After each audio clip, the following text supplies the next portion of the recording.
Depuis avril 2023, l'armée est engagée dans une lutte de pouvoir brutale avec les paramilitaires des forces de soutien rapide. Dans le même temps, les deux camps ont été accusés de crimes de guerre et de crimes contre l'humanité, alors qu'ils cherchent à prendre l'avantage dans un conflit qui ne semble pas près de prendre fin.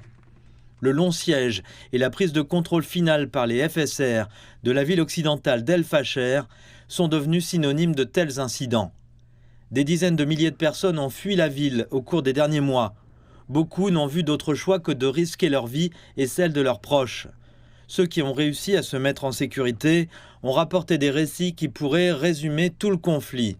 26 témoins se sont confiés à Reuters après avoir fui vers la ville de Tawila, dans le nord du Darfour ou vers l'est du Tchad. Ils ont décrit de multiples incidents au cours desquels des enfants ont été enlevés après que leurs parents ont été tués. L'un avait 10 ans, l'autre 11, un autre 12 et le dernier 13 ans. Ils étaient 4.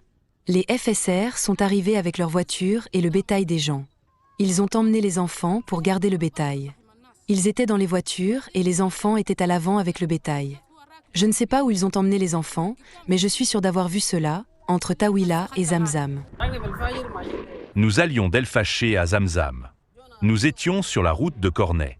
Les FSR nous ont interceptés. Ils sont arrivés en voiture, il y avait 2 civils et 2 chameliers.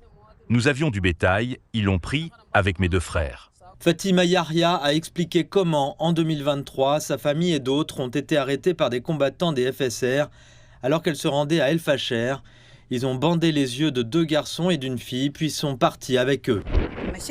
Nous sommes allés dans une région appelée Karamaj. Ils nous ont fait passer 3 nuits là-bas. Il y avait d'autres familles avec nous.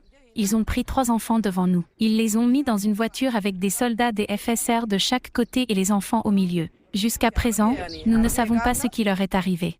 Lors d'une réunion d'information au Conseil de sécurité des Nations Unies le 20 janvier, la procureure adjointe de la CPI, Nadrat Shamim Khan, a déclaré que son bureau enquêtait sur des crimes présumés, en particulier les violences contre les femmes, les filles et les enfants.